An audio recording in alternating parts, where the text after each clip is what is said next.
अध्याय 612 क्षण भर में 30 विजय। आइए हम अपने नवीनतम 100 जीत के चुनौती देने वाले का स्वागत करें। नकुल शॉ। एक बुलंद आवाज पूरे अखाड़े में गूंज उठी। प्रणीत भट्ट की हार के कारण वहां का माहौल थोड़ा सुस्त पड़ गया था, लेकिन इस आवाज ने अचानक सभी को झकझोर कर रख दिया। इतनी जल्दी एक और चुनौती देने वाला आ गया। कई विशेषज्ञ हैरान थे, क्या प्रणीत भट्ट की इस तरह की हार भी इस चुनौती देने वाले को रोकने के लिए पर्याप्त नहीं थी। इसके अलावा इस नए चुनौती देने वाले ने प्रणीत भट्ट के हारते ही अपनी चुनौती शुरू कर दी थी। इसका अर्थ था कि उसकी शक्ति कम से कम प्रणीत भट्ट जितनी तो होनी ही चाहिए थी। नकुल शॉ। इसके बारे में पहले कभी नहीं सुना। यह नया चुनौती देने वाला किस तरह का व्यक्ति होगा? अखाड़े का माहौल एक बार फिर गर्मा गया और भीड़ की निगाहें उम्मीद से भर गईं। जल्द ही स्मॉल ओरिजिन कोर रेल्म का एक योद्धा धीरे धीरे मंच पर चढ़ गया। यह नया चुनौती देने वाला लगभग 20 वर्ष का एक शांत युवक था। शॉ परिवार से लेकर अब तक वह एक शक्तिशाली युवक के रूप में विकसित हो चुका था। यही नकुल शॉ है, जेमिनाई सैड। युवा को देखते ही कई निगाहों में निराशा छा गई। यह नया चुनौती देने वाला कुछ खास नहीं लग रहा था। उसकी साधना प्रणीत भट्ट जितनी ऊंची भी नहीं थी। वही लड़का है। ध्रुव भंडारी की ओर देखते ही बुजुर्ग की आंखें चमक उठीं। अगर उसे सही याद था तो नकुल शॉ और ध्रुव भंडारी साथ थे। ये तो मुझसे भी कमजोर है और 100 जीत की चुनौती देने का साहस कर रहा है। प्रणीत भट्ट की मुट्ठियां कस गईं। उसने खुद को अपमानित महसूस किया। 100 जीत की चुनौती की पहली लड़ाई ग्रेट ओरिजिन कोर रेल्म के एक निर्णायक ने लापरवाही से कहा। कोने में खड़ा प्रणीत भट्ट ठंडी निगाहों से देख रहा था। वह जाने से पहले व्यक्तिगत रूप से इस चुनौती देने वाले की हार देखना चाहता था। ये छोकरा तो अभी early small origin core realm पर है। अगर यह 4-5 लड़ाइयों से ज्यादा टिक गया तो चमत्कार ही होगा।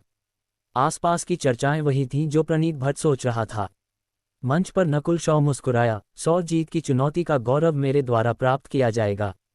हास्यास्पद। कई दर्शकों ने अपनी आंखें घुमा लीं और प्रणीत भट्ट का चेहरा तमतमा उठा। इस छोकरे को इतना आत्मविश्वास कहाँ से मिला? यह विशेष रूप से उसके जैसे व्यक्ति के लिए अपमानजनक था जो पहले ही हार चुका था। छोकरे, अगर तुम 10 लड़ाइयां भी नहीं जीत पाए तो तुम प्रवेश शुल्क भी वापस नहीं पा सकोगे, बुजुर्ग हंसा। ठीक उसी क्षण नकुल शॉ का सामना अपने पहले प्रतिद्वंद्वी से हुआ। बच्चे, इस दर्शक को तुम्हारे साथ खेलने दो। स्मॉल ओरिजिन कोर रेल्म का एक मध्यम आयु वर्ग का व्यक्ति अपनी हथेलियां रगड़ते हुए और चेहरे पर चंचल भाव लिए मंच पर आया। यह मध्यम आयु वर्ग का योद्धा एक दर्शक था जो early small origin core realm तक पहुंचा था, जो नकुल शॉ के समान ही था। 100 जीत की चुनौती के शुरुआती चरणों में आमतौर पर दर्शक ही होते हैं और अधिकारी इस बिंदु पर चीजों को लेकर बहुत सख्त नहीं होते। जब तक कोई 50 लड़ाइयां नहीं जीत जाता तब तक वे अधिकारियों का ध्यान आकर्षित नहीं करते। शुरू करो, निर्णायक ने अपना हाथ लहराया। वह सॉवरेन हंसा और उसने नकुल शॉ की ओर एक साधारण मुक्का चलाया जिससे हेवन अर्थयुआन की गूंज उठी। यदि यह मुक्का किसी महाद्वीप पर चलाया गया होता तो यह एक पहाड़ को नष्ट करने में सक्षम होता, लेकिन यह वर्ल्ड ओशन अरीना था। यहाँ हर प्रकार के आक्रमणों पर अंकुश था। उस योद्धा का आक्रमण चूक गया और उसका शरीर जम गया क्योंकि उसे हवा में उड़ा दिया गया था। क्या हो रहा है? अखाड़े से बाहर फेंके जाने से पहले उस योद्धा को कुछ भी दिखाई नहीं दिया। जमीन पर गिरने के बाद उसके मुंह से खून की एक बूंद निकली। अखाड़ा तुरंत शांत हो गया और दर्शकों के चेहरों पर उपहास की मुस्कान जम गई। नकुल शॉ ने जमीन पर उतरते ही अपने मुंह पर धीरे से हवा फूंकी। बस ऐसे ही खत्म हो गया। क्या गति है! कई दर्शक अंततः वास्तविकता में लौटे। उनमें से अधिकांश ये देख ही नहीं पाए कि नकुल शॉ कैसे हिला और लाल वस्त्र पहने बुजुर्ग का दिल धड़क उठा। ऐसा लग रहा था कि यह नया चुनौती देने वाला पहले से ही उग्रता से आगे बढ़ रहा था। ये याद करते हुए कि कैसे ध्रुव भंडारी इस युवक के आदेशों को मान रहा था, लाल वस्त्र पहने बुजुर्ग का मन थोड़ा अशांत हो गया। विशिष्ट अतिथि दर्शक दीर्घा के केंद्र में वह मुख का विशुद्ध शारीरिक शक्ति थी। इसका शरीर एक विशाल जंगली जानवर की तरह है। इटरनली सील्ड पैलेस लॉर्ड बुदबुदाए। चूंकि यह 100 जीत की चुनौती थी, नकुल शॉ की उपस्थिति ने लॉर्ड का ध्यान खींचा और उसने कई लोगों को आश्चर्यचकित कर दिया। दूसरी लड़ाई। निर्णायक ने अपना हाथ लहराया। शूश। एक और दर्शक बाहर जा गिरा। आने वाला व्यक्ति एक दुबला पतला आदमी था जिसकी आभा बहुत तीक्ष्ण थी, मानो उसने कई लड़ाइयां लड़ी हों। हालांकि वह भी early small origin core realm पर था, लेकिन उसकी शक्ति स्पष्ट रूप से पहले वाले योद्धा से अधिक थी। Dominating tiger flying sky. वह दुबला व्यक्ति बिजली की तरह फुर्तीला होकर तेंदुआ बन गया और नकुल शॉ की ओर झपटा। ये स्पष्ट था कि वह गति स्पीड में माहिर था। धूम! नकुल शॉ और उस व्यक्ति के बीच एक जोरदार विस्फोट की आवाज़ सुनाई दी। नकुल शॉ ने बचने का कोई संकेत नहीं दिया और अपना मुक्का आगे बढ़ा दिया। मुक्का चलाते ही नकुल शॉ के शरीर से एक प्राचीन उजाड़ जंगली जानवर की भयानक आभा प्रकट होती प्रतीत हुई। उस दुबले व्यक्ति को सांस लेना मुश्किल लगने लगा। धूम! उस दुबले पुरुष की भुजा टूट गई और वह खून की उल्टियां करता हुआ हवा में उड़ गया। एक ही वार में विजय! पूरा अखाड़ा चर्चाओं से भर गया। भले ही नकुल शॉ ने कोई अत्यधिक शक्ति का प्रदर्शन नहीं किया था, लेकिन समान साधना वाले योद्धाओं को केवल एक क्रूर प्रहार से हराना चौंकाने वाला था। इस छोकरे के शरीर में एक प्राचीन रक्तरेखा की शक्ति प्रतीत होती है जो संभवतः 10,000 एंशिएंट रेस के अस्तित्व के करीब है। इटर्नली सील्ड पैलेस लॉर्ड की आंखों में आश्चर्य के भाव उभरे। उन्हें महसूस हुआ कि नकुल शॉ के भीतर की रक्तरेखा की आभा प्रणीत भट्ट की तुलना में कहीं अधिक शुद्ध थी। तीसरी लड़ाई। नकुल शॉ ने एक के बाद एक लड़ाइयों का सामना किया। एक और साधारण मुक्के ने प्रतिद्वंद्वी को उड़ा दिया। शुरुआत में लड़ने वाले मुख्य रूप से early stage small origin core realm और middle stage small origin core realm के योद्धा थे। लगातार 3 जीत, लगातार 4 जीत, लगातार 5 जीत। नकुल शॉ की जीतने की गति प्रणीत भट्ट की तुलना में कहीं अधिक तेज थी जब वह इस पड़ाव पर था। कितनी तीव्र गति और भयानक शक्ति! वह समान साधना वाले योद्धाओं को आसानी से कुचल रहा है। प्रणीत भट्ट हल्का सा सुन्न रह गया। नकुल शॉ ने जो गति प्रदर्शित की थी वह उसकी उस गति से भी थोड़ी तेज थी जब वह अपनी रक्तरेखा की शक्ति का उपयोग नहीं करता था। इसके अलावा नकुल शॉ केवल तेज ही नहीं था, उसका शरीर और शारीरिक शक्ति भी भयानक थी। लगातार 7 जीत, लगातार 8 जीत, लगातार 9 जीत। नकुल शॉ ने जल्द ही अपनी 10वीं लड़ाई का सामना किया। मुझे लड़ने दो, एक भारी आवाज़ गूंजी और उसका स्वामी अधिकारियों के क्षेत्र से बाहर निकल कर आया। आने वाला व्यक्ति काले रंग की त्वचा वाला एक भारी भरकम युवक था जिसकी मांसपेशियां काले लोहे से बनी प्रतीत हो रही थीं जो एक ठंडी आभा छोड़ रही थीं। उस काली त्वचा वाले हटे कट्टे पुरुष के अखाड़े पर उतरते ही वह कांप उठा। उसने जो ताकत दिखाई वह एक विशाल जंगली जानवर के समान थी। ये तो वही है, आयरन बैक ब्लैक किंग। कई दर्शकों ने उसकी पहचान पहचानते ही शोर मचाया। आयरन बैक ब्लैक किंग की साधना middle stage small origin core realm तक पहुंच चुकी थी और वह लेट स्टेज के करीब था। इसके अलावा वह एक बॉडी कल्टीवेटर शरीर साधक था। Powering the world. Iron back black king एक विशाल पशु की तरह था और उसने आगे बढ़ते हुए मुक्कों की बौछार कर दी। रक्तरेखा तकनीक और शारीरिक शक्ति को छद्म छवियों में बदलना। नकुल शॉ के चेहरे पर एक विचित्र भाव आया।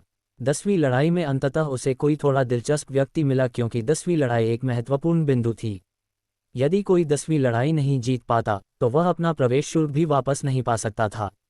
टूट जाओ! नकुल शॉ दहाड़ा और उसकी हड्डियों और रक्त ने एक प्राचीन स्रोत की शक्ति को मुक्त किया। वुटिल्ड मुक्का चलते ही नकुल शॉ के चारों ओर प्राचीन जंगली जानवरों की गर्जना सुनाई देने लगी और उस भयंकर आभा ने आयरन बैक ब्लैक किंग का दम घोंटना शुरू कर दिया। मेरी रक्तरेखा की शक्ति और इस छोकरे की आभा! आयरन बैक ब्लैक किंग का हृदय कांप उठा। तड़ उसकी रक्तरेखा तकनीकों से बनी छद्म छवियां नकुल शॉ के मुंह से चकनाचूर हो गई। वाह! आयरन बैक ब्लैक किंग ने तुरंत खून की एक बूंद फूंकी और वह हवा में उड़ गया। लगातार 10 जीत। नकुल शॉ का चेहरा न तो लाल हुआ था और न ही उसके दिल की धड़कन तेज थी।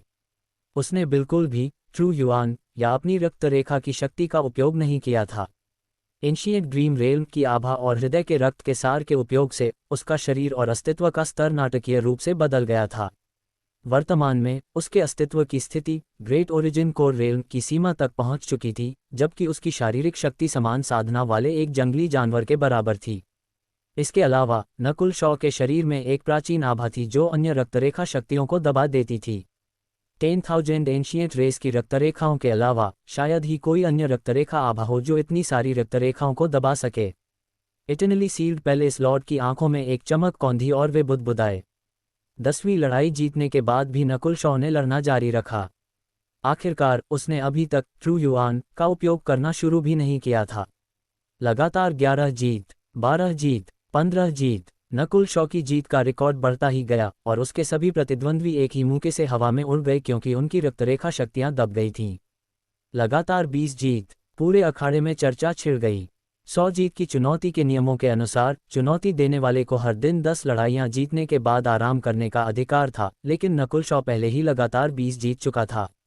इससे भी डरावनी बात यह थी कि उसका चेहरा अभी भी शांत था। उसने अभी भी किसी ट्रू युआन या रक्तरेखा शक्ति का उपयोग नहीं किया था। वह स्पष्ट रूप से एक बॉडी कल्टीवेटर नहीं है और वह केवल early small origin core realm के मामूली स्तर पर है। फिर भी प्रणीत भट्ट की आंखों में झटका स्पष्ट था। पहले दिन 20 जीत वही थी जो उसने भी हासिल की थी। हालांकि प्रणीत भट्ट उन 20 लड़ाइयों के बाद कुछ हद तक थक गया था, इसलिए उसने चुनौती जारी नहीं रखी थी। जेमिनाई सेड, इस समय तक नकुल शॉ ने प्रणीत भट्ट से अधिक शक्ति का प्रदर्शन नहीं किया था, लेकिन इस व्यक्ति ने अभी तक किसी भी ट्रू युआन या रक्तरेखा शक्ति का उपयोग नहीं किया था। उसे वर्णित करने के लिए केवल अगाध शब्द का ही उपयोग किया जा सकता था। 1 घंटे बाद धम, नकुल शॉ ने हल्के बैंगनी रंग का एक मुक्का मारा जिसने late stage small origin core realm के एक विशेषज्ञ को हवा में उड़ा दिया। हुआ, पूरे अखाड़े में खलबली मच गई। लगातार 30 विजय। निर्णायक ने भी थोड़ा हतप्रभ होते हुए घोषणा की। इस युवक ने 30 लड़ाइयों में केवल नामात्र के ट्रू युआन का उपयोग किया था। यदि यह सिलसिला जारी रहा तो वह निश्चित रूप से लगातार 100 लड़ाइयां जीत सकता था। प्रतिद्वंद्वियों की कमी के कारण आज की 100 जीत की चुनौती को यहीं रोका जाता है। लाल वस्त्र पहने बुजुर्ग ने हाथ हिलाकर चुनौती को रोक दिया। उसके चेहरे पर गंभीरता थी। इस छोकरे की शक्ति बहुत अधिक थी, इसलिए उसे कल के लिए किसी योजना के बारे में सोचना होगा। अध्याय 613, पासा पलटना। लाल वस्त्र पहने बुजुर्ग ने अधिकारियों का प्रतिनिधित्व करते हुए आज के लिए 100 जीत की चुनौती को समाप्त कर दिया। इस कार्रवाई से कई दर्शक असंतुष्ट थे और कुछ स्थानों पर हंगामा भी हुआ। कई लोग देख सकते थे कि अधिकारी केवल मामले को खींचना चाहते थे ताकि उन्हें नकुल शॉ से निपटने का तरीका खोजने का समय मिल सके। वह वास्तव में कप्तान कहलाने के योग्य हैं। ध्रुव भंडारी ने मन ही मनाह भरी। अखाड़े के एक कोने में 30 लड़ाइयां जीतना और हर एक केवल एक चाल में। यदि अधिकारियों ने इसे यहां नहीं रोका होता तो बहुत संभव था कि वह एक ही बार में 50 या 60 जीत जाता। प्रणीत भट्ट हतप्रभ था, यहां तक कि उसके पास भी ऐसी क्षमता नहीं थी कि वह अधिकारियों को अपनी चुनौती जबरन रोकने पर मजबूर कर सके। फिर कल तक प्रतीक्षा करते हैं। नकुल शॉ की आकृति चमकी और वह ध्रुव भंडारी के बगल में प्रकट हुआ। कई निगाहें उन दोनों की ओर देख रही थीं और Nakul Shaw eternally sealed palace lord की दृष्टि को महसूस कर सकता था। पैलेस लॉर्ड वहां उपस्थित सबसे उच्च साधना वाले व्यक्ति थे और उनकी आंखों में एक शक्तिशाली मंशा थी। नकुल शॉ ने उस दृष्टि से बचने की कोशिश नहीं की, उसने सीधे पैलेस लॉर्ड की आंखों में देखा। धूम, पैलेस लॉर्ड की दृष्टि का सामना करते ही नकुल शॉ की आत्मा कांप उठी। उसे ऐसा लगा जैसे वह किसी देवता का सामना कर रहा हो। उनकी दृष्टि में असीमित बल था। ऐसा प्रतीत होता था कि उनका हर विचार पत्थरों को चकनाचूर कर सकता है और आकाश को मरोड़ सकता है। आखिरकार वे half step void god realm पर हैं। उनके पास एक वॉर्ड गॉड रेल्म किंग की शक्ति का अंश है। उनकी आत्मा और शरीर आकाश और पृथ्वी के साथ सामंजस्य में हैं। नकुल शॉ मन ही मन बुदबुदाया। इस छोकरे की आत्मा भी अप्रत्याशित रूप से मजबूत है, पैलेस लॉर्ड ने धीरे से कहा। दर्शकों के बीच नकुल शॉ का उनका आकलन सबसे सटीक था और वे कल की लड़ाइयों में थोड़ी रुचि लेने से खुद को रोक नहीं पाए। उस रात नकुल शॉ होटल लौट आया और एकांत साधना में चला गया। आज की लड़ाइयों के बाद उसने अपने शरीर और अस्तित्व की स्थिति के बारे में एक नई समझ विकसित की थी और उसने पूरी रात अपनी शक्ति के साथ तालमेल बिठाने और उसे समझने में बिताए। दूसरे दिन अखाड़ा लोगों और उत्साह से खचाखच भरा था। कल की तुलना में यहाँ 2 गुने विशेषज्ञ मौजूद थे। नकुल शॉ की 30 जीत की कहानी पूरे वॉर्ड ओशन स्पिरिचुअल पैलेस में फैल चुकी थी। अब दांव लगाने का समय है। अधिकारियों के विशिष्ट लोगों ने जुआ शुरू किया। नकुल शॉ के लिए दांव थे 60 जीत, 70 जीत, 80 जीत, 90 जीत और 100 जीत। 100 जीत के दांव का अनुपात 1 से 30 का था। इसका मतलब था कि यदि नकुल शॉ सभी 100 लड़ाइयां जीत जाता है तो दांव लगाने वाले को उसकी लगाई गई राशि का 30 गुना मिलेगा। हालांकि पिछली सदी में किसी ने भी इसे पूरा नहीं किया था और अधिकारी इसे रोकने के लिए हर संभव तरीका अपनाते थे। इसलिए बहुत कम लोगों ने 100 जीत पर दांव लगाया। ज़्यादातर लोगों ने 60 या 70 जीत पर पैसा लगाया था। मैं खुद पर 10 lakh high grade primal crystal stones का दांव लगाता हूँ। पीछे से एक धीमी आवाज़ आई। 10 lakh high grade primal crystal stones. दांव लगाने वाले कई लोग दंग रह गए। यह कोई छोटी राशि नहीं थी, ये लगभग एक अर्थ ग्रेड हथियार के मूल्य के बराबर थी। एक हाई ग्रेड पत्थर की कीमत 10,000 सामान्य प्राइमल क्रिस्टल पत्थरों के बराबर होती थी। यानी 10 लाख हाई ग्रेड पत्थरों की कीमत 10 अरब सामान्य प्राइमल क्रिस्टल पत्थरों के बराबर थी। अधिकारी डर के मारे उछल पड़े। ध्यान से देखने पर उन्होंने पाया कि जुआरी खुद नकुल शॉ था। ध्रुव भंडारी हंसा और उसने भी नकुल शॉ पर कुछ हजार हाई ग्रेड पत्थर लगा दिए। हम्फ। लाल वस्त्र पहने बुजुर्ग के चेहरे पर उपहास के भाव आए। नकुल शॉ, नकुल शॉ। जलते हुए माहौल के बीच नकुल शॉ मंच पर चढ़ा। 100 जीत की चुनौती की 31वीं लड़ाई, निर्णायक ने घोषणा की। 31वीं लड़ाई का प्रतिद्वंद्वी सफ़ेद कपड़ों में एक late stage small origin core realm योद्धा था। आज की पहली लड़ाई ही late stage small origin core realm से है। कई लोग चिल्लाए, नकुल शॉ, मुझसे यानी आनंद से मिलने के बाद जीतने के बारे में सोचना भी मत। सफ़ेद कपड़ों वाले पुरुष के चेहरे पर मुस्कान आई। आनंद ने अपना हाथ लहराया और हवा में एक पुरानी हरी धातु की किताब प्रकट हुई जिससे इंद्रधनुषी रोशनी निकल रही थी। उसके दूसरे हाथ में एक ब्रश तुलिका आ गया। ये तो स्कॉलर हेवन एंटरटेनमेंट है। हाँ, यह आनंद है। ये व्यक्ति 20 साल पहले द्वीप क्षेत्र के शीर्ष 3 प्रतिभाशाली योद्धाओं में से एक था। दिलचस्प है। नकुल शॉ के चेहरे पर रुचि जागी। आनंद के हाथों में ब्रश और किताब दोनों लो रैंक अर्थ ग्रेड हथियार थे। टूट जाओ। नकुल शॉ की आकृति चमकी और वह आनंद के सामने प्रकट हुआ। उसने एक विशाल जंगली जानवर की तरह मुक्का मारा। इतनी तेज, यह आभा। आनंद को अपनी ट्रू युआन पर दबाव महसूस हुआ। 9 वर्ड मेटल बुक। आनंद घबराया नहीं। किताब खुली और हवा में रहस्यमयी शब्द उभरे जिन्होंने उसके सामने हरी रोशनी की एक दीवार बना दी। नकुल शॉ के मुंह से रोशनी की दीवार में दरारें आ गईं, लेकिन शब्दों ने उसे तुरंत ठीक कर दिया। जेल का निर्माण। आनंद कुछ कदम पीछे हटा और हवा में रेखाएं खींचने लगा। नकुल शॉ ने पाया कि वे रेखाएं एक जेल का रूप ले रही थीं जिसने उसे अंदर कैद कर लिया था। जैसे ही हरी सुनहरी जेल नकुल शॉ के करीब आने लगी, दिलचस्प है, लेकिन ये यहीं खत्म होता है। नकुल शॉ के हाथ में बैंगनी हवा और बिजली की तीखी लहरें एक पंजे के रूप में बन गईं। Purple destruction wind lightning claw. वह पंजा केवल कुछ गज लंबा था, लेकिन इतना सघन था कि असली लग रहा था। विनाश के उस पंजे ने हवा को चीर दिया और आत्मा को झकझोर देने वाली आभा छोड़ी। अच्छा नहीं हुआ, आनंद चिल्लाया क्योंकि उसकी जेल कागज की तरह फट गई। धम। विनाश के पंजे ने आनंद को कई 100 गज दूर फेंक दिया। जमीन पर गिरते ही उसके सफ़ेद कपड़े काले पड़ गए और शरीर से धुआं निकलने लगा। 31वीं जीत। नकुल शॉ की आज की पहली जीत हुई। जल्द से जल्द लड़ाइयां खत्म करना ही बेहतर है ताकि ट्रू युआन बचाई जा सके, नकुल शॉ बुदबुदाया। उसका लक्ष्य एक ही सांस में सभी 100 लड़ाइयां पूरी करना था। उसके बाद कई प्रतिद्वंद्वी आए, लेकिन कोई भी आनंद से अधिक शक्तिशाली नहीं था। नकुल शॉ की गति और आक्रमण बढ़ता गया। 40 जीत, 45 जीत। 2 घंटे के भीतर नकुल शॉ ने कुल 50 लगातार जीत पूरी कर लीं। दर्शक दंग थे, और उससे भी ज्यादा आश्चर्यजनक बात यह थी कि नकुल शॉ ने अभी भी ज्यादा ट्रू युआन का उपयोग नहीं किया था। लगातार 60 विजय, 60 जीत के बाद प्रतिद्वंद्वी और भी मजबूत हो गए। उनमें से कुछ मंडल अध्यक्ष और ध्रुव भंडारी के स्तर के थे, लेकिन नकुल शॉ के शरीर में समाहित एंशिएंट ड्रीम रेल्म की आभा ने उनकी रक्त रेखाओं को दबा दिया।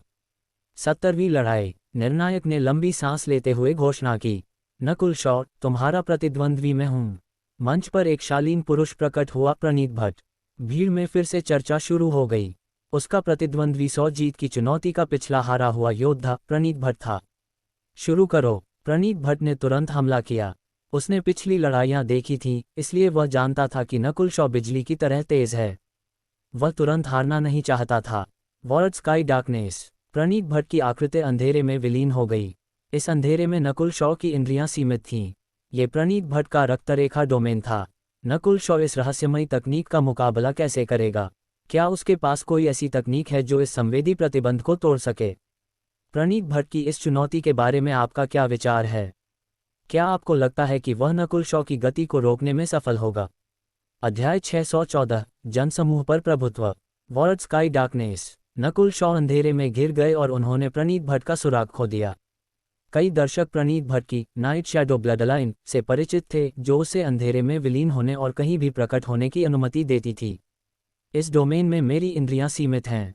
प्रणीत भट्ट की गति न केवल चरम पर है, बल्कि उसका शरीर चांदनी की तरह है, जिससे उसे होने वाला सारा नुकसान आधा रह जाता है। नकुल शॉ ने कोई जल्दबाजी नहीं की। जब दुश्मन अंधेरे में हो और आप उजाले में, तो स्थिर रहना ही सबसे अच्छा समाधान था। Traceless dark night. अंधेरे में एक रहस्यमयी आभा चमकी। अदृश्य ठंडी हवाएं नकुल शॉ की त्वचा को खरोंचने लगीं। इतनी तेज, जब तक नकुल ने कुछ महसूस किया, प्रणीत का हमला लगभग उन पर लग चुका था। बुटिल्ड नकुल शॉ के शरीर के चारों ओर तुरंत पानी की एक लहर प्रकट हुई। धूम। प्रणीत भट्ट को ऐसा लगा जैसे उसका हमला समुद्र से टकरा रहा हो और उसकी शक्ति काफी कम हो गई। Purple destruction wind lightning claw. Nakul Shaw ने तुरंत प्रतिक्रिया दी और पंजा चलाया, लेकिन वह चूक गए। नकुल शॉ की आंखें सिकुड़ गईं। ये प्रणीत भट्ट वास्तव में कष्टदायक था। वह किसी भी समय कहीं भी प्रकट होकर हमला कर सकता था और फिर तुरंत गायब हो सकता था। दिलचस्प है, लेकिन मेरा लक्ष्य 100 जीत है, इसलिए मुझे इन लड़ाइयों को जल्दी खत्म करना होगा। नकुल शॉ की आंखें तीखी हो गईं और उनकी जल रक्त रेखा की शक्ति बाहर की ओर उमड़ी, जिससे एक राक्षसी आभा पैदा हुई। इस आभा के सामने प्रणीत भट्ट की रक्तरेखा कांपने लगी और दब गई। प्रणीत को विश्वास नहीं हुआ 10,000 एंशिएंट रेस के अलावा और कौन सी रक्तरेखा उसकी नाइट शैडो को दबा सकती थी। Ice imperial seal, ice imperial domain. Nakul Shaw दहाड़े और एक पारदर्शी नीली क्रिस्टलीय मुहर जमीन पर दबा दी। धूम! वह बर्फ नीली मुहर कमल की तरह फैली और उसने पास की हर चीज को जमा दिया। मेरी वॉर्ड स्काई डार्कनेस। प्रणीत का चेहरा पीला पड़ गया क्योंकि अंधेरा ही बर्फ में जमने लगा था। वह खुद भी आइस इंपीरियल डोमेन में जमने लगा था। Ice explosion. इससे पहले कि प्रणीत बच पाता, नकुल का मुक्का जमीन पर लगा। पूरे अखाड़े में बर्फ के टुकड़ों का बवंडर उठ खड़ा हुआ। प्रणीत भट्ट का जमा हुआ शरीर अखाड़े से बाहर जा गिरा। यद्यपि मैंने अपनी कुछ रक्तरेखा शक्ति का उपयोग किया, लेकिन ये सबसे प्रभावी तरीका था, नकुल शॉ बुदबुदाए। 70वीं लड़ाई के बाद हर प्रतिद्वंद्वी कम से कम late stage small origin core realm का था। 72 जीत, 73 जीत, 74 जीत। नकुल शॉ का रिकॉर्ड आगे बढ़ता रहा। Purple lightning wind ring. विनाशकारी बैंगनी बिजली की लहरें हर दिशा में दौड़ गईं। 3 लेट स्टेज योद्धा एक साथ काले पड़कर हवा में उड़ गए। 80वीं लड़ाई। Blood wings demonic sovereign. वही योद्धा जिसने प्रणीत भट्ट को एक चाल में हराया था, सामने खड़ा था। Blood wings demonic light. उसके पीछे राक्षसी खूनी पंख बने। Wings of wind and lightning. Nakul Shaw की पीठ पर भी पंख बने और उनके ट्रू युआन के स्रोत में बैंगनी रंग चमक उठा। धूम! विनाशकारी पर्पल डिस्ट्रक्शन विंड लाइटनिंग का एक भयानक सैलाब अखाड़े में उमड़ पड़ा। ब्लड विंग्स डेमोनिक सॉवरेन एक ही चाल में अखाड़े से बाहर फेंक दिया गया। प्रणीत भट्ट का चेहरा सदमे से सफेद पड़ गया। 81 जीत, 85 जीत, 89 जीत। अब नकुल शॉ अजेय लग रहे थे। 90वीं लड़ाई के बाद प्रतिद्वंद्वी एक नए स्तर पर थे। उनकी युद्ध शक्ति सामान्य सॉवरन लॉर्ड्स के बराबर थी। 94 जीत, 95 जीत, 96 जीत। अखाड़ा नकुल शॉ के नारों से गूंज उठा। दर्शक इतिहास के गवाह बनने के लिए तैयार थे। हालांकि 95वीं लड़ाई के बाद नकुल के माथे पर पसीना आ गया। उनकी पर्पल डिस्ट्रक्शन ट्रू युआन की गुणवत्ता बहुत ऊंची थी, लेकिन उसकी मात्रा सामान्य योद्धाओं से कम थी। 96वें और 97वें प्रतिद्वंद्वी पूरी तरह से ग्रेट ओरिजिन कोर रेल्म के बराबर थे। नकुल ने अपनी इंपीरियल आइस स्पीयर निकाली और भारी शक्ति का उपयोग करके उन्हें हराया। अब उनकी आधी से ज्यादा ऊर्जा समाप्त हो चुकी थी। 3 और लड़ाइयाँ। क्या कोई चमत्कार होगा? 98वीं लड़ाई 98 बैटल। निर्णायक के चेहरे पर एक हल्की मुस्कान आई। छोकरे, ये सब यहीं खत्म होता है। आसमान से हेवन अर्थ युआन की का एक शक्तिशाली सैलाब उतरा जो ब्रह्मांड के साथ जुड़ा हुआ प्रतीत होता था। मंच पर एक वृद्ध प्रकट हुआ। ग्रेट ओरिजिन कोर रेल्म, एक सॉवरेन लॉर्ड। पूरा अखाड़ा सन रह गया। ये स्मॉल ओरिजिन कोर रेल्म की चुनौती की सीमा से बाहर था। यही नियमों के अनुसार आखिरी 3 लड़ाइयों में एक रैंक ऊपर के विशेषज्ञ आ सकते हैं। लाल वस्त्र पहने बुजुर्ग मुस्कुराया। नकुल शॉ की ऊर्जा समाप्त हो रही थी। अब उनका सामना 3 great origin core realm sovereign Lord से होने वाला था। क्या वह इस असंभव बाधा को पार कर पाएंगे? अध्याय 615 सहस्राब्दी का कीर्तिमान। मैंने नहीं सोचा था कि आखिरी 3 प्रतिद्वंद्वी ग्रेट ओरिजिन कोर रेल्म के सॉवरेन लॉर्ड्स होंगे। हाय, अगर नकुल शॉ ने एक ही बार में सारी लड़ाइयां खत्म करने का अहंकार न दिखाया होता तो शायद कुछ उम्मीद बचती। दर्शकों के चेहरों पर पछतावा और सहानुभूति के भाव थे। इस समय नकुल शॉ के माथे पर पसीना था और उनकी सांसें तेज हो गई थीं।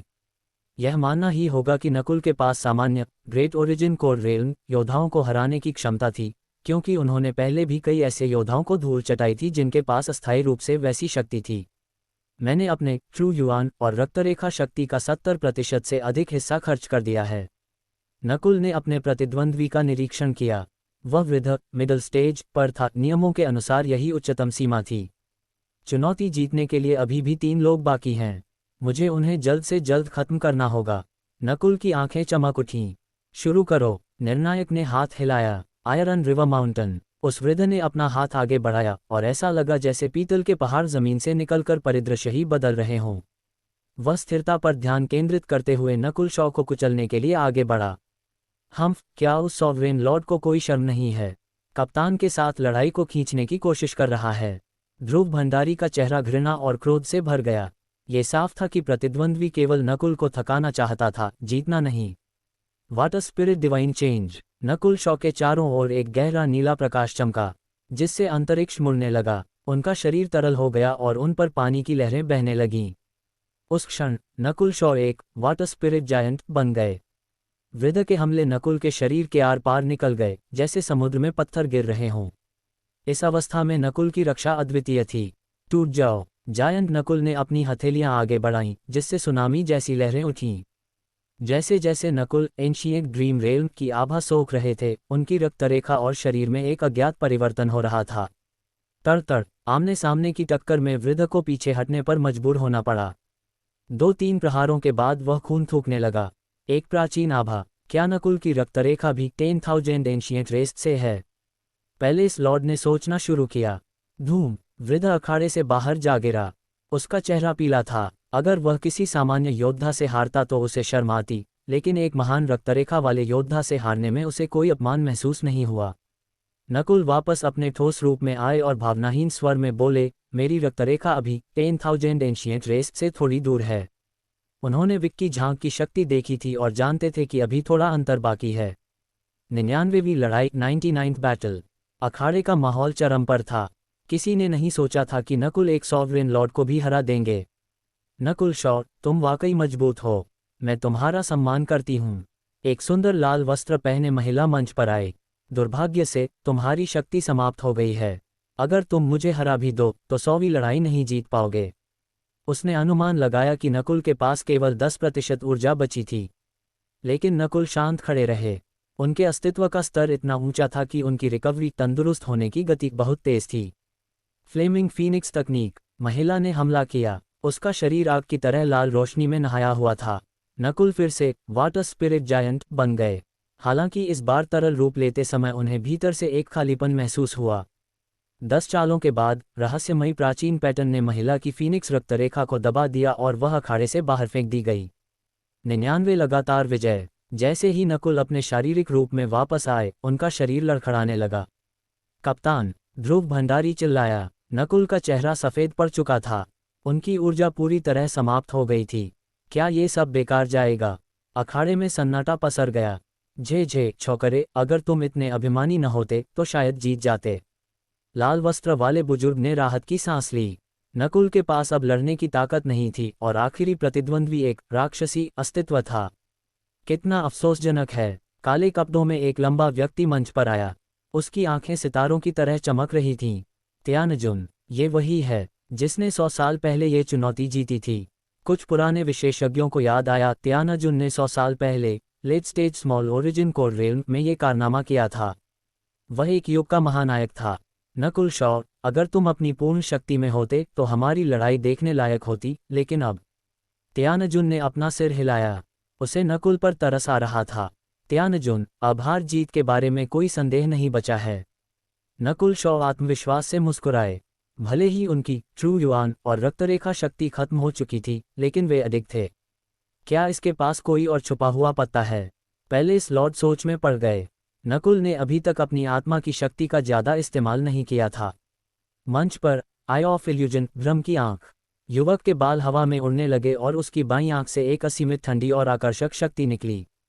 त्यानजुन का दिल दहल गया। श्वा, अगले ही पल त्यानजुन की चेतना भटक गई। नकुल की बाईं आंखों से घूर रही थी। त्यानजुन पसीने से तरबतर होकर संघर्ष करने लगा। 2 सांसों के बाद धप, त्यानजुन थककर जमीन पर गिर पड़ा। उसके चेहरे पर बेबसी और अपमान के भाव थे। पूरा अखाड़ा शोर से गूंज उठा। उसकी आत्मा सामान्य सॉवरेन लॉर्ड से कहीं ज्यादा मजबूत और सघन है। बुजुर्ग सॉवरेन लॉर्ड ने महसूस किया। नकुल की नीली आंख और बाल वापस काले हो गए। एंशिएंट ड्रीम रेल्म की आभा सोखने के बाद उनकी आत्मा इतनी शक्तिशाली हो गई थी कि कोई भी सामान्य सॉवरेन लॉर्ड उसे रोक नहीं सकता था। उसकी आंखें। पैलेस लॉर्ड का दिल धड़क उठा।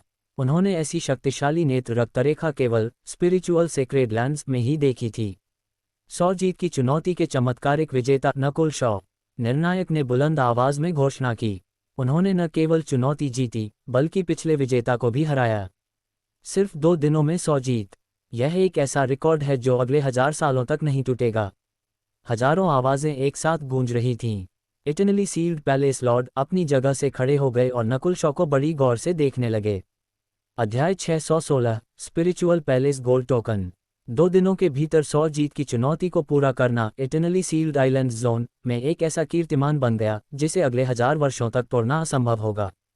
चारों ओर गूंजती गर्जना और जयकारों के बीच अनगिनत विशेषज्ञों की निगाहें नकुल शॉ पर टिकी थीं। ये शक्ति और यह क्षमता, यदि मैं इसे अपने पक्ष में कर पाता। वहाँ कई बड़े संप्रदायों और गुटों के लोग मौजूद थे। नकुल की प्रतिभा 2 सितारा और 2.5 सितारा संप्रदायों के बीच भी दुर्लभ थी। 10,000 घोस्ट पल के भीतर कंकाल मंडल अध्यक्ष का रवैया अब पूरी तरह बदल चुका था। नकुल को दिन ब दिन शक्तिशाली होते देख वह अब उनके विरुद्ध जाने की सोच भी नहीं रहा था।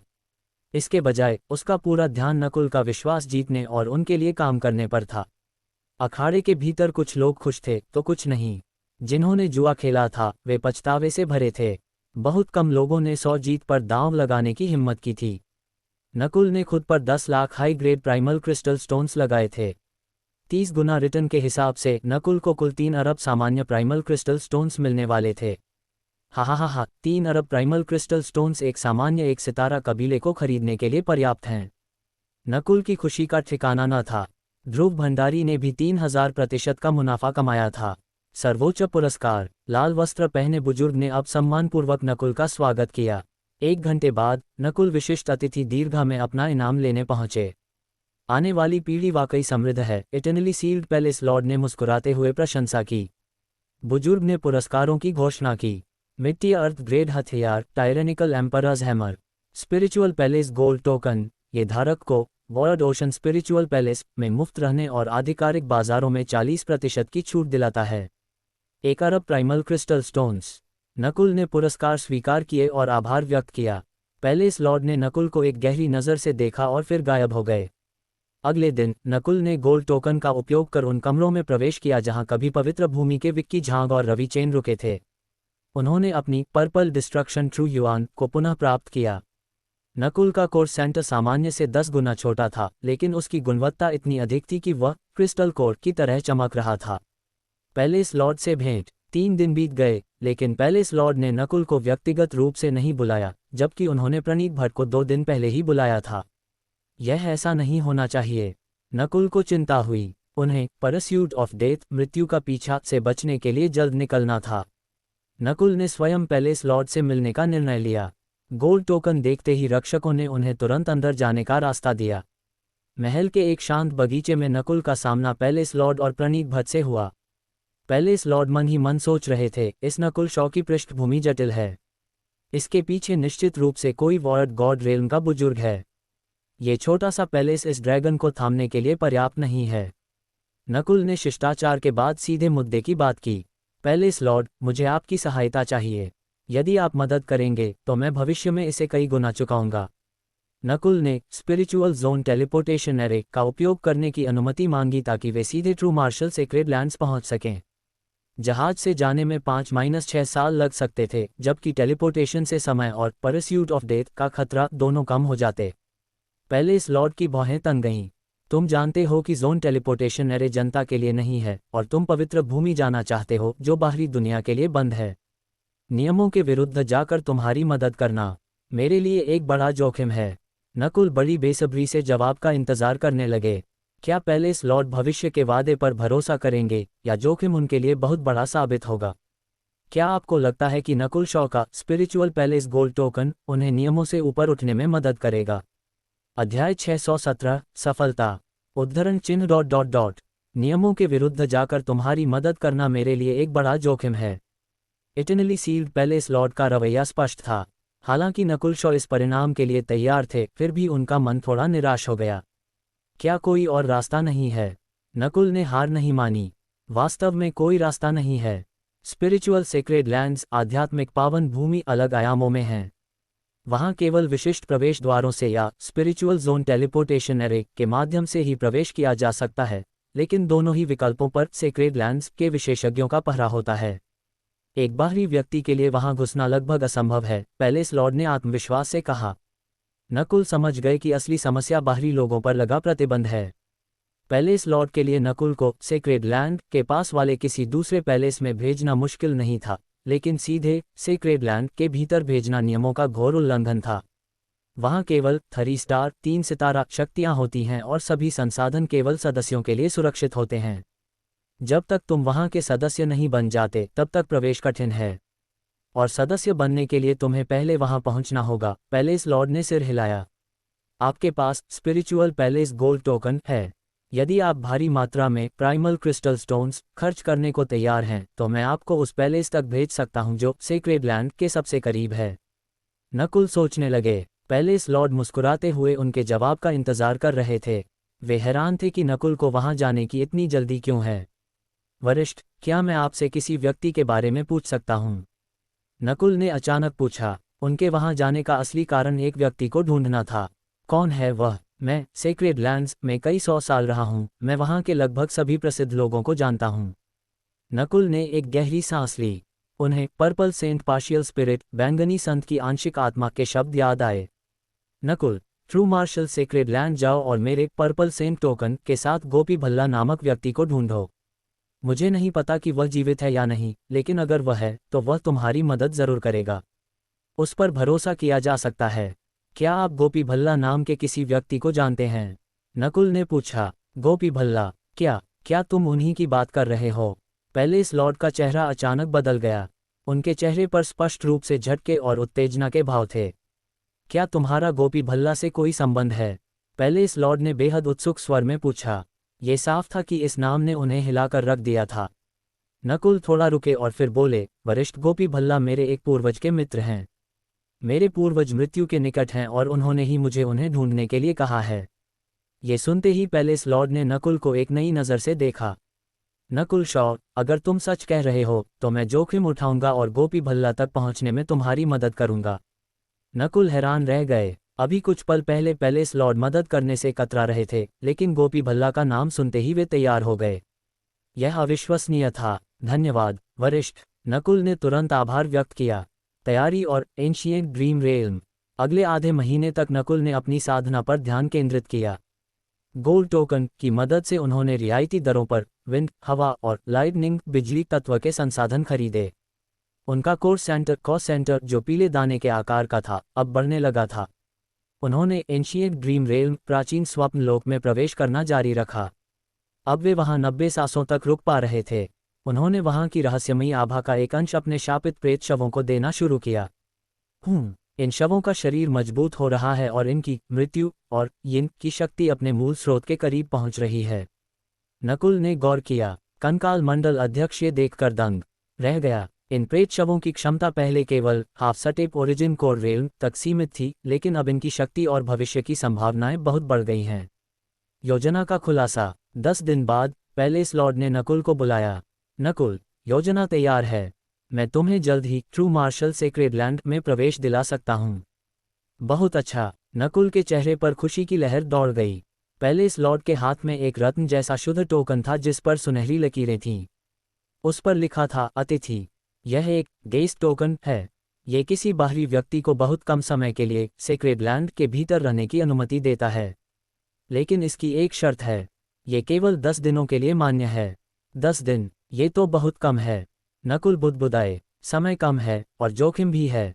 सफलता और असफलता इन 10 दिनों में तुम्हारे कार्यों पर निर्भर करेगी। पैलेस लॉर्ड ने विवरण समझाया। मैं तुम्हें सीधे वहां नहीं भेज सकता। पहले तुम्हें सेक्रेड लैंड के निकटतम स्पिरिचुअल पैलेस भेजा जाएगा। वहां से तुम्हें एक दूसरे संप्रदाय के साथ सेक्रेड लैंड में प्रवेश करना होगा। तुम्हारा गेस्ट टोकन उसी संप्रदाय के माध्यम से काम करेगा।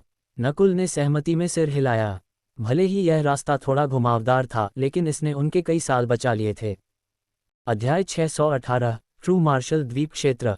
हर विवरण को याद करने के बाद नकुल शॉ ने इटर्नली सील्ड पैलेस लॉर्ड के महल से विदा ली। स्पिरिचुअल जोन टेलीपोर्टेशन एरे का उपयोग करने से पहले उन्हें कुछ समस्याओं को सुलझाने के लिए समय चाहिए था।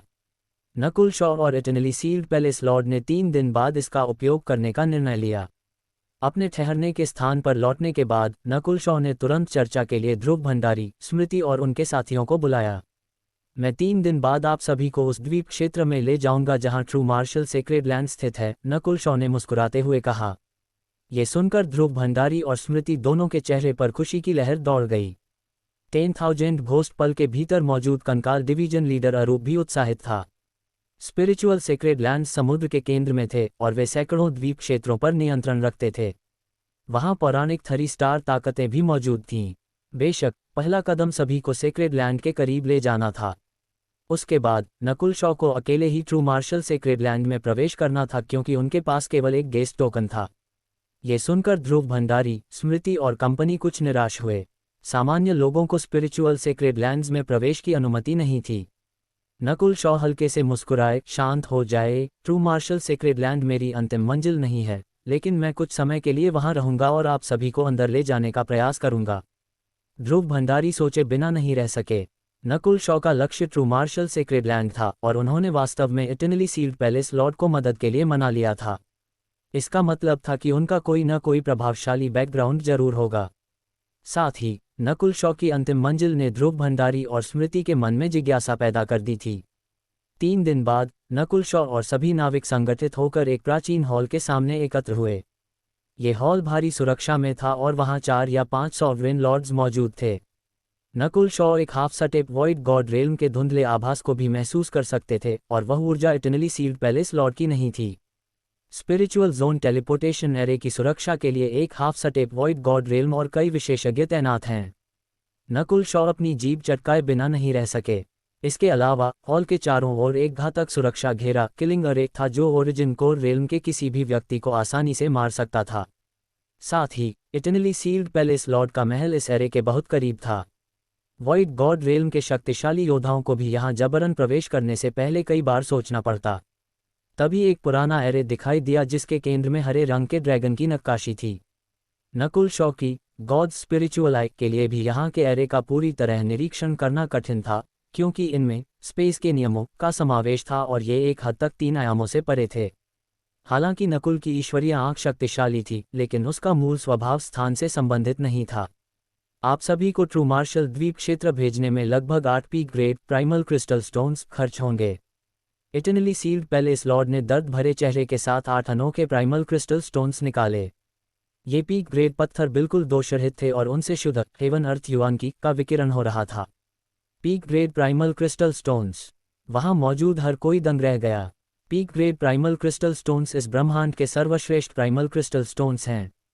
माना जाता है कि एक पीक ग्रेड पत्थर के बदले 10 lakh high grade primal crystal stones मिल सकते हैं, लेकिन वास्तव में इनकी कीमत उससे कहीं ज्यादा होती है।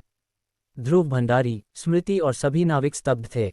उनमें से किसी ने भी पहले कभी peak grade primal crystal stones नहीं देखे थे। ये समझना जरूरी था कि एक हाई ग्रेड पत्थर की कीमत पहले से ही 10 लाख सामान्य पत्थरों के बराबर होती थी। प्राइमल क्रिस्टल स्टोन्स को substandard, low grade, middle grade और हाई ग्रेड में विभाजित किया गया था और प्रत्येक पिछले वाले से 100 गुना अधिक मूल्यवान था। हालांकि एक पीक ग्रेड पत्थर की कीमत 10 लाख हाई ग्रेड पत्थरों के बराबर थी क्योंकि ये लुप्त होने की कगार पर थे। कोई और रास्ता नहीं है। केवल peak grade primal crystal stones की शक्ति ही स्पिरिचुअल जोन टेलीपोर्टेशन एरे को सक्रिय कर सकती है। सुना है कि सेक्रेड लैंड्स में टेलीपोर्टेशन के लिए डिवाइन क्रिस्टल्स का उपयोग किया जाता है। इटरनली सील्ड पैलेस लॉर्ड ने आह भरी और बात करते हुए उन 8 पत्थरों को हरे ड्रैगन वाली नक्काशी में स्थापित कर दिया। Divine crystal. नकुल शॉ और उनके साथियों का दिल दहल गया। क्या पीक ग्रेड पत्थरों से भी ऊपर कुछ था? Divine crystal. ऐसा लगा कि सेक्रेड लैंड से जुड़े होने के कारण लॉर्ड का ज्ञान दूसरों से बहुत अधिक था। यही डिवाइन क्रिस्टल्स प्राचीन काल से आते हैं और आजकल इन्हें बनाया नहीं जा सकता, इसलिए कोई भी डिवाइन क्रिस्टल अमूल्य है।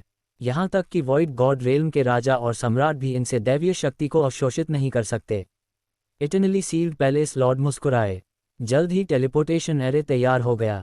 वेंग टिल्ड अनगिनत चांदी जैसी रेखाओं वाली एक चमकती सफ़ेद रोशनी पूरे मंच पर फैल गई। इस एरे को खोलने के लिए स्थानिक एरे मास्टर्स की भी आवश्यकता थी। ये हो गया, स्थानिक एरे मास्टर ने धीमे से कहा।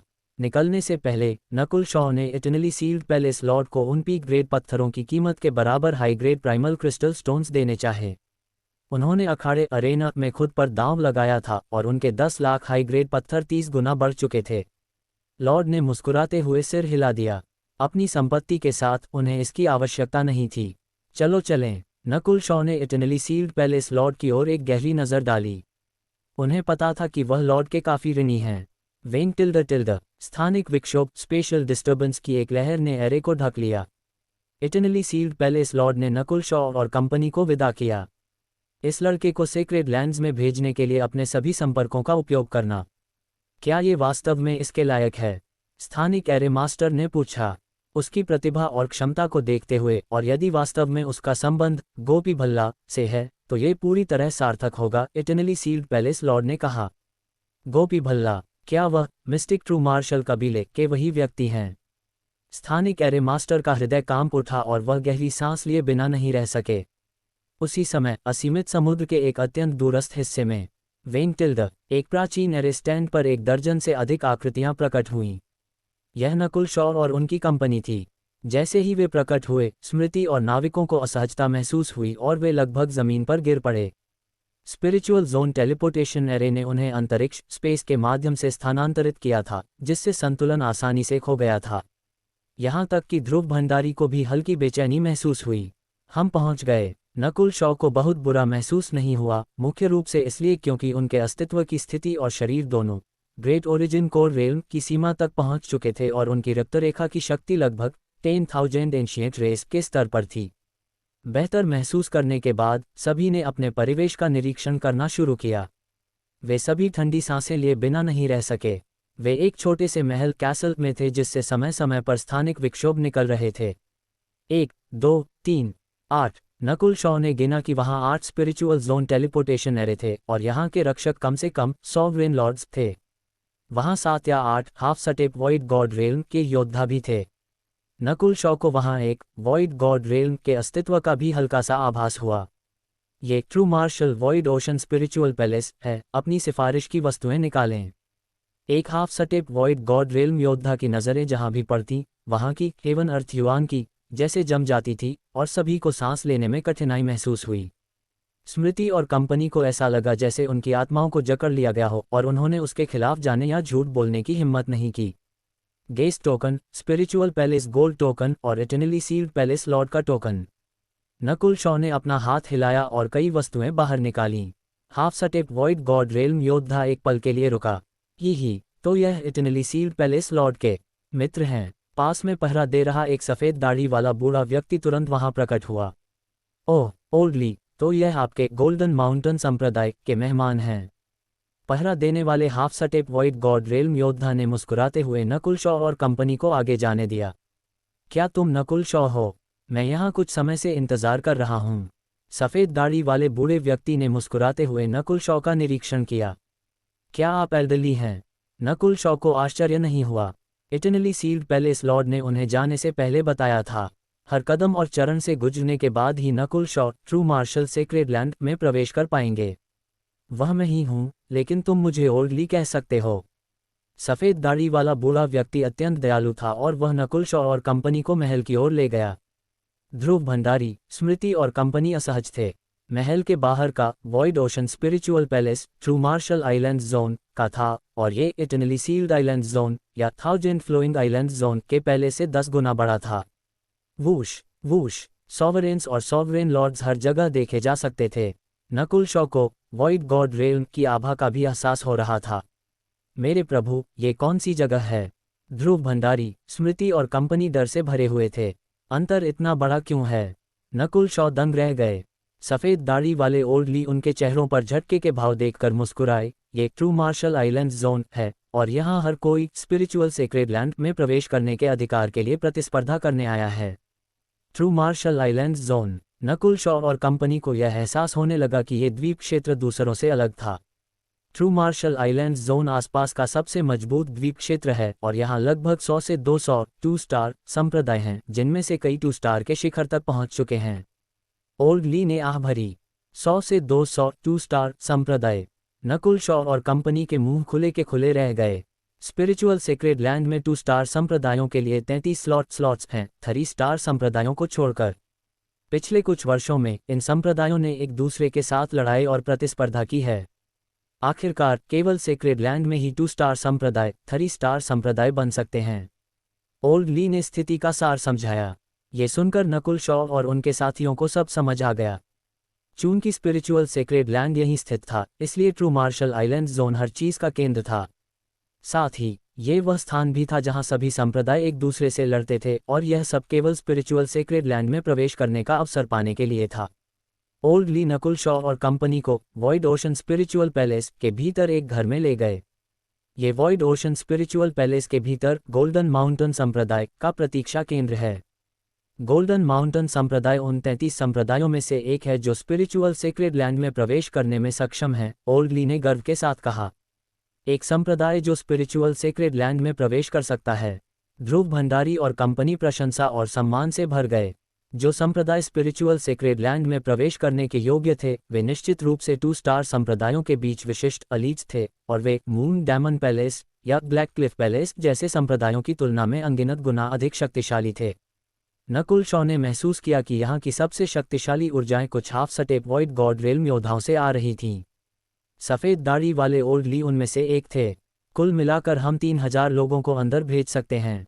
हमारे अधिकांश विशिष्ट योद्धा पहले से ही वहाँ हैं, और चूंकि सेक्रेड लैंड में कुछ झड़पों के कारण हमें कुछ नुकसान हुआ है, इसलिए हम कुछ और विशेषज्ञों और शिष्यों को वहाँ भेजेंगे। अध्याय 619 100 सांसों की सीमा पार करना। ओल्ड ली के स्पष्टीकरण से नकुल शॉ गोल्डन माउंटेन संप्रदाय की स्थिति को काफ़ी हद तक समझ गए थे।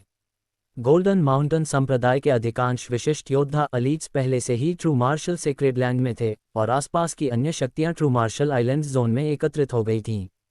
नकुल शॉ, हम 2 महीने बाद कुछ विशेषज्ञों और प्रतिभाशाली युवाओं को ट्रू मार्शल सेक्रेड लैंड में भेजेंगे। चूंकि तुम्हारे पास एक गेस्ट टोकन है, तुम हमारे साथ चल सकते हो, ओल्ड ली ने कहा। धन्यवाद वरिष्ठ, नकुल शॉ ने सिर हिलाकर आभार व्यक्त किया, जबकि ध्रुव भंडारी और स्मृति के चेहरों पर ईर्ष्या के भाव थे। उसी दिन बाद में ओल्ड ली नकुल शॉ और उनकी कंपनी को गोल्डन माउंटेन संप्रदाय के गढ़ में ले गए। उनके साथ किया गया व्यवहार बुरा नहीं था, उन्हें रहने के लिए एक बड़ा घर दिया गया। ये समझना जरूरी था कि यहाँ कई 2 स्टार संप्रदाय थे और जमीन का हर इंच अविश्वसनीय रूप से मूल्यवान था। यहाँ तक कि गोल्डन माउंटेन संप्रदाय के पास भी सीमित क्षेत्र ही उपलब्ध था।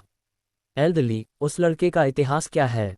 क्या वह हमारे संप्रदाय के एक अनमोल गेस्ट टोकन को खर्च करने के लायक है?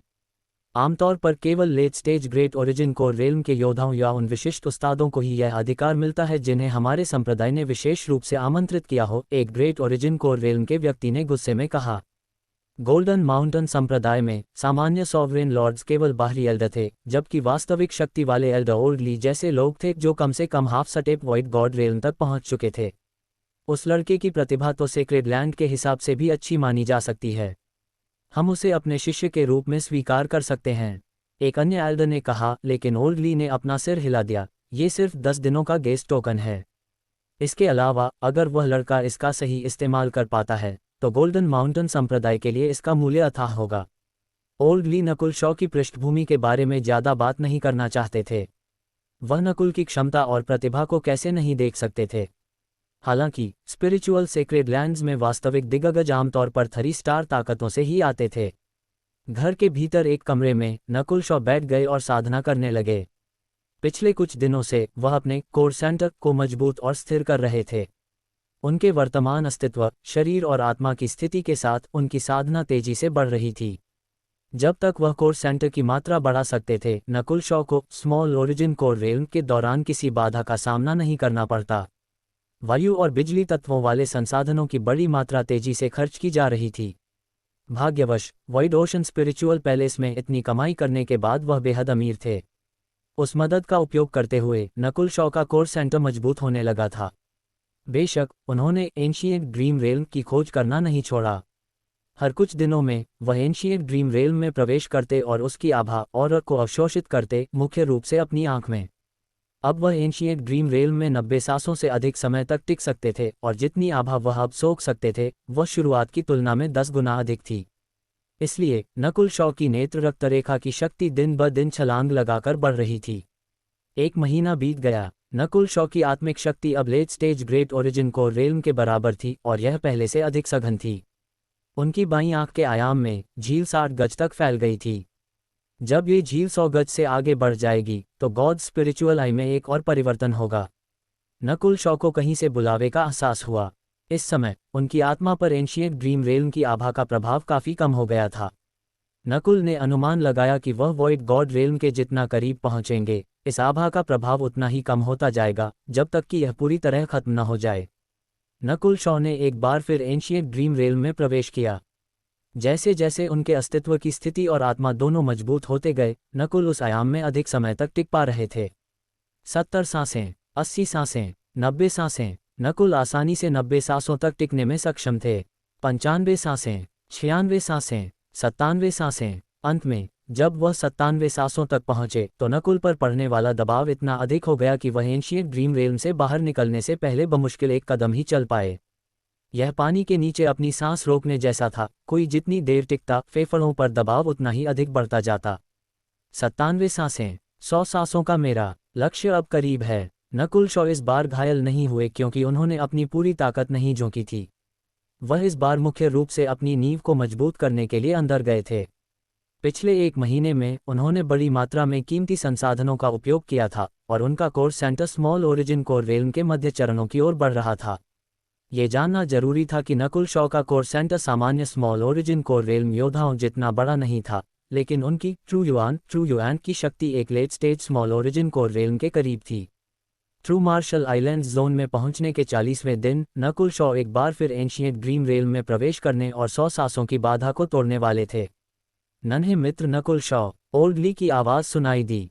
यहाँ आने के बाद ये पहली बार था जब वह नकुल से मिलने आए थे।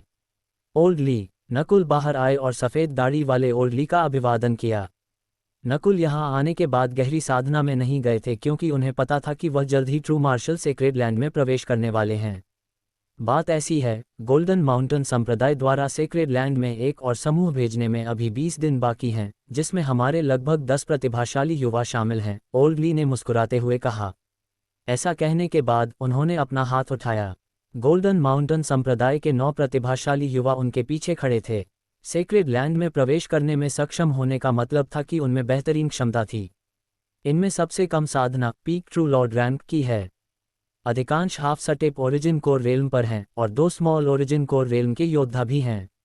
नकुल शॉ ने उन पर नजर डाली। इन प्रतिभाशाली युवाओं की प्रतिभा और क्षमता एज्योर फ्लावर महाद्वीप के ओवरवेमिंग प्रोडिजीज से कहीं अधिक थी। कुछ half step origin core realm योद्धाओं की आयु 50 से अधिक नहीं थी और 2 early stage small origin core realm योद्धा भी 50 वर्ष से कम के थे। जब तक कोई 50 वर्ष की आयु पार नहीं कर लेता, उसे आमतौर पर युवा पीढ़ी का हिस्सा ही माना जाता था। इसका कारण ये था कि एक ट्रू लॉर्ड रैंक योद्धा 300 वर्षों तक जीवित रह सकता था और ओरिजिन कोर रेल्म योद्धा कई 100 वर्षों तक जी सकता था। नन्हे मित्र नकुल, ये सभी संप्रदाय के कनिष्ठ हैं। सेक्रेड लैंड जाने से पहले तुम इन्हें कुछ सुझाव दे सकते हो। ओल्ड ली ने मुस्कुराते हुए कहा। तुम कनिष्ठों को जब भी समय मिले नन्हे मित्र नकुल के साथ बातचीत करनी चाहिए। साथ ही उन्होंने अपनी आंखों से गोल्डन माउंटेन संप्रदाय के प्रतिभाशाली युवाओं को एक संकेत दिया। जी एल्डर। गोल्डन माउंटेन संप्रदाय के 9 प्रतिभाशाली युवाओं ने एक साथ उत्तर दिया। उन्होंने वास्तविक शक्ति और पद रखने वाले एल्डर के आदेश के विरुद्ध जाने का साहस नहीं किया।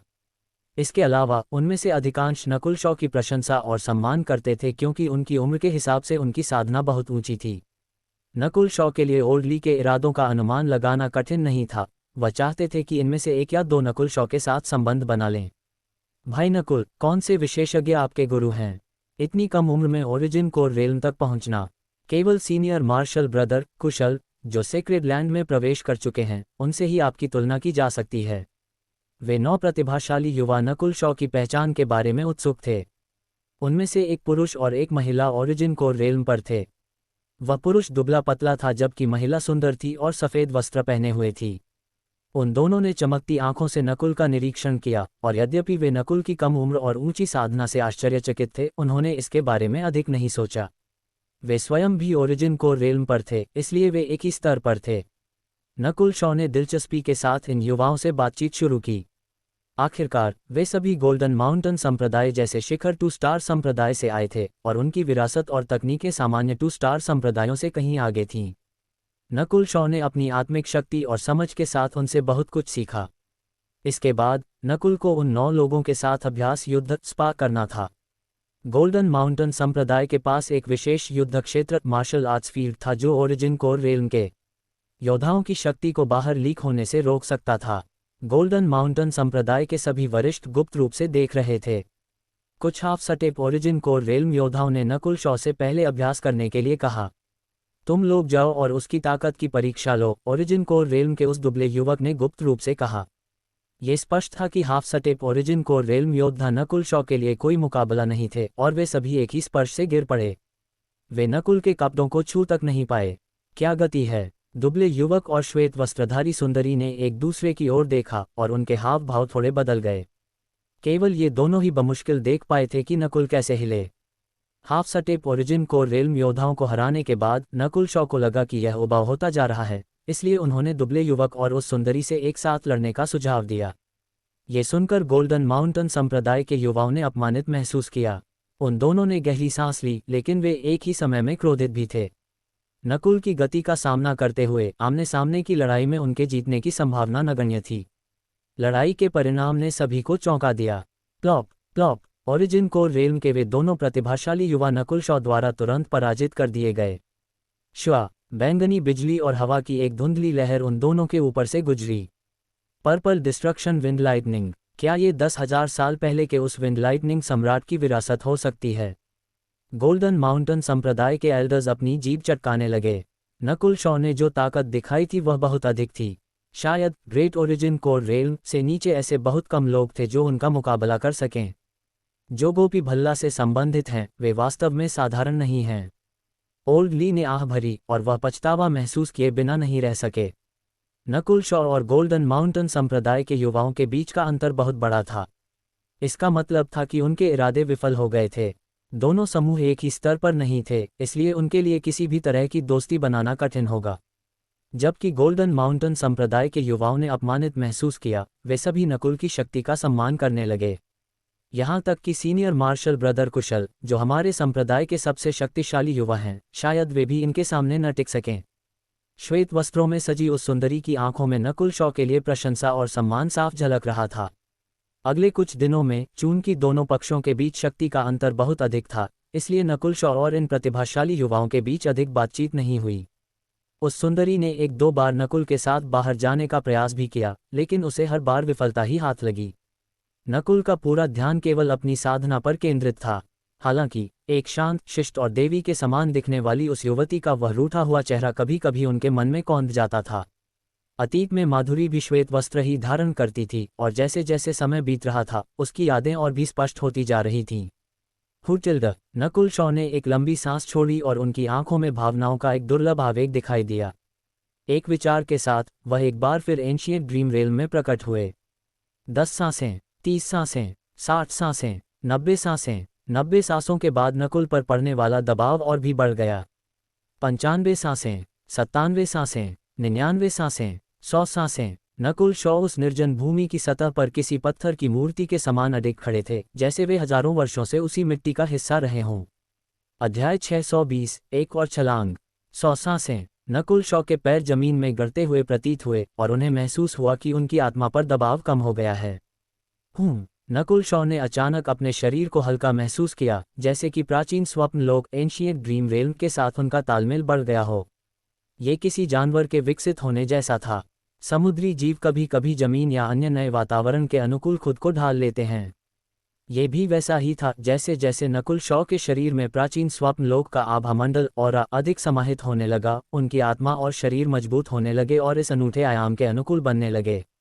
ऐसा लग रहा था जैसे इस उजाड़ भूमि ने उनके आभामंडल को एक निश्चित सीमा तक स्वीकार कर लिया है। एक बाहरी व्यक्ति होने के नाते नकुल शॉ को आकाश और पृथ्वी से भारी दबाव और प्रतिरोध का सामना करना पड़ रहा था, लेकिन अब वह सब काफी कम हो गया था।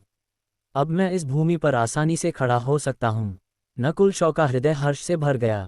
इसका अर्थ ये था कि वह प्राचीन स्वप्न लोक में अधिक समय तक रुक सकते थे और कम से कम 10 गुना अधिक आभामंडल को सोख सकते थे।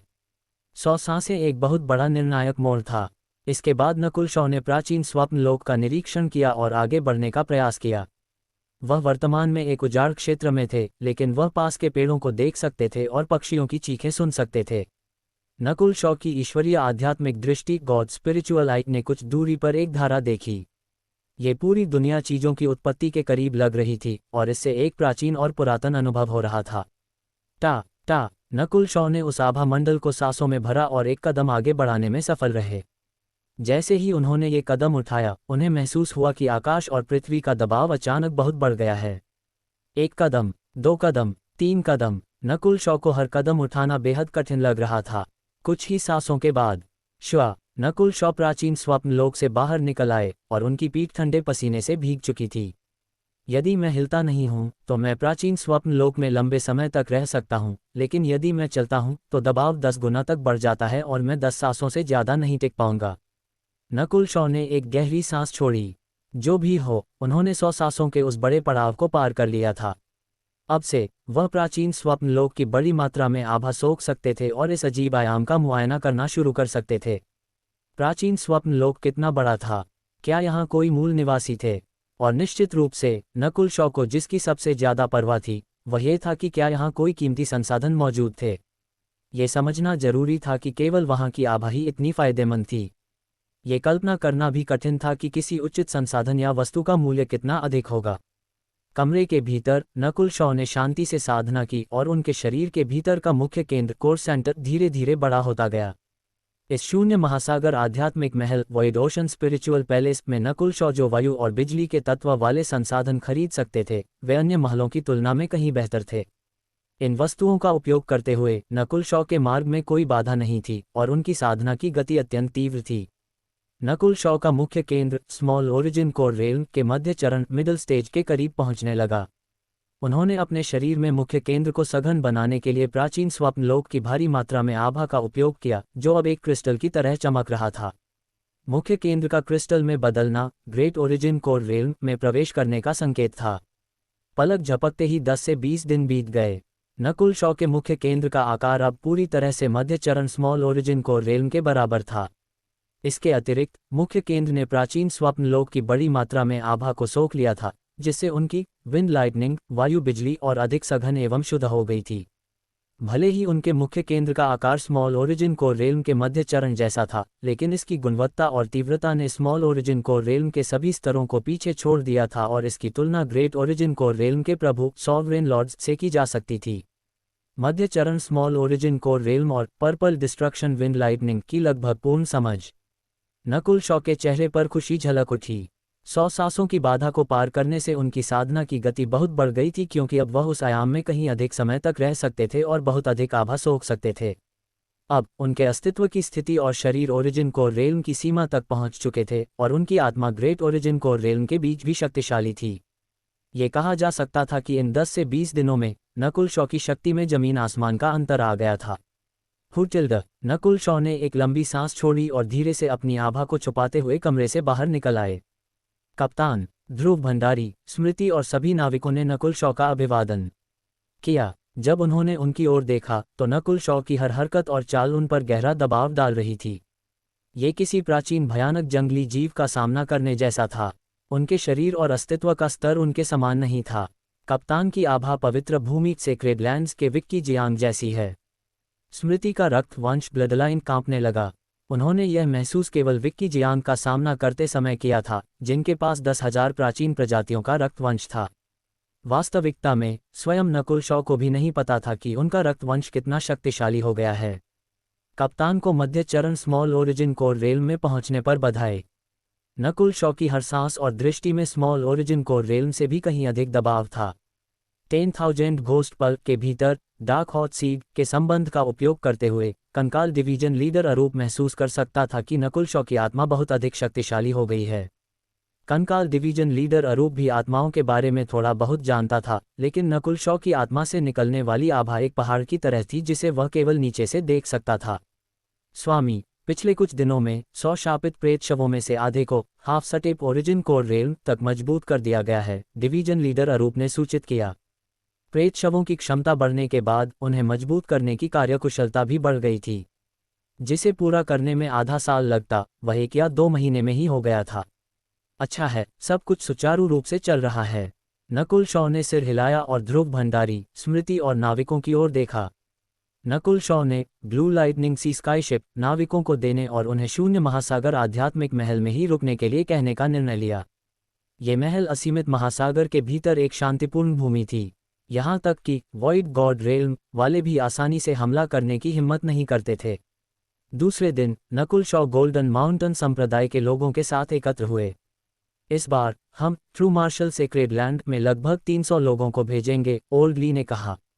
गोल्डन माउंटेन संप्रदाय के एक खाली स्थान पर कई सौ लोग जमा हुए थे, जिनमें ओल्ड ली और 2 अन्य half step white God realm विशेषज्ञ शामिल थे।